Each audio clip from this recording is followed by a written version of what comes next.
death right now, particularly white males. They're scared to death that they are going to lose their power in the future. And they are. But if you want to get ready for the future, if you want to be treated well in the future, treat others well in the present. Call me Louis. This is my spot. Louis Specs. Victor Hugo said, "No force on earth can stop an idea whose time has come." The idea of one race, the human race, is an idea whose time has come. We are not going to be able to stop it no matter what they do. They can elect Trump after Trump after Trump, and that will not stop the idea that there's only one race on the face of the earth. It's the human race, and we are all members of it. You and I are cousins. Now, if you don't like being my cousin, that's too bad for you. But we are all in the same family. We are members of the family of man. You say that all whites are racist. Can you expound on that? Any white person who was born, raised, and schooled in the United States of America, if you aren't a racist, you're a miracle. Either that or you decided to educate yourself. Because education in this country is about white is right, brown's all right, black's got to stand back. Yellow's mellow, but whites, we educate in a way that says that white males have done all the adventures, have made all the adventures, have done all the discovering, have made all, and everything that is good and has been accomplished according to social studies, which is actually anti-social studies, by white males. It's a lie. But we do that in order to maintain the myth of white superiority. The myth of race has to be maintained at all costs in this country. Because if white people have to give up the color of their skin as being something that makes them perfect, what do they have left? If we start teaching the truth about history, if we start teaching about Nile Valley contributions to civilization, it will totally change the way we conduct ourselves in the classroom. It will have to. Columbus didn't discover America. You can't discover a place where people are already living. But we celebrate that every October. It's a lie. We need to get over it. We need to stop telling the myths and start telling the truth. Most people will say, I'm not racist. I'm not a racist. Why, some of my best friends are black. Yeah, and then you say, name one. Or this one, I don't see color. And when some woman says to me, I don't see color, I say, I knew that. If you saw color, you wouldn't dye your hair that way. Or I say, if you saw color, you wouldn't wear that shirt with those pants. I believe that you don't see color. It's an attempt to deny skin color. And it's an attempt to deny what's wrong with seeing the color of my skin. Is it all right for you to see me kind of pink? That's okay for me. I don't mind. And I suspect that you don't mind being seen the color you are. You have a right to be what you are. And until people in this country and people in this world get it into their heads that the first modern human beings that evolved on this earth were black women. They evolved in sub-Saharan Africa about 280,000 years ago. And every human being on the face of the earth today has the memory of those black women's genetic structure in their genes. Now, we don't want to admit that, but that's the way it is. And as people moved farther and farther from the equator, their bodies produced less and less melanin, so their hair, their skin, and their eyes got lighter. As they moved into the east, they ate a lot of fish and a lot of vegetables, so their skin took on a different tone. I found that out when I was raising little kids. My husband worked in a supermarket. He was the head of the produce department, and they had lots of oranges that they couldn't sell, so he'd bring them home, and I was feeding my kids orange juice like you never saw in your life. They began to have an orange cast to their skin. I thought they had a liver problem. So I took him to the doctor, and she said, what are you feeding these kids? I said, well, lots of orange juice. She said, stop it if you want them to stop being orange. Now, if you think that skin color isn't anything other than the body's natural reaction to the natural environment, get over it. If all white people are racist, according to you, can they be reprogrammed? Of course they can. Of course they can. Of How? course they can be. It's called education. I'm an educator. The word educator comes from the root duc dus, which means lead, the prefix e, which means out, the suffix ate, which means the act of, and the suffix or, which means one who does. An educator is one who is engaged in the act of leading people out of ignorance. Now, I know you can change them. The second year I did the blue-eyed, brown-eyed exercise in my classroom, it was filmed by the Canadian Broadcasting Corporation. They gave me a copy of that film. I showed it to my father. My father was about 59 years old at the time. He's been a farmer all his life. He raised six kids, lost one, raised six. Watch that film as a 59-year-old man. When it was over, he stood up And with tears in his eyes, he took his red handkerchief out of the back pocket of his overalls, his bib overalls, and said, "I wish somebody had taught me that when I was 9 years old." Nobody had dare say to me, "This doesn't work. This is too harsh. This isn't necessary. You can't teach an old dog new tricks," because they're wrong. You can teach an old dog new tricks. You can teach people to give up the myth of racism. Somebody taught the Greeks to give up the myth that the sun was a god in a golden chariot that went across the sky every morning. They believed that for hundreds of years. We have believed the myth of 3 or 4 races, different races in this country, for long enough. There's no such thing as reverse racism. You can only be a racist if you have the power to institutionalize what you're doing to people who are different from you. What we're calling reverse racism is natural reaction to being treated unfairly on the basis of somebody else's ignorance. Now, don't ever let anybody say to you or about anyone around you that people don't like that person because of the color of their skin. That isn't the reason white people don't like people of color.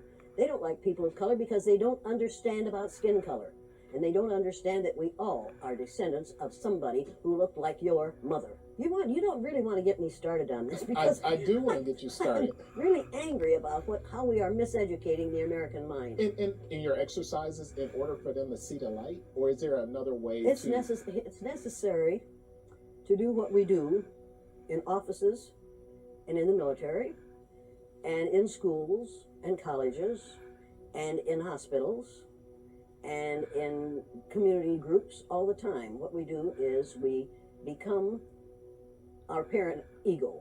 We go into our parent ego state, and that forces all those we're working with into their child ego state.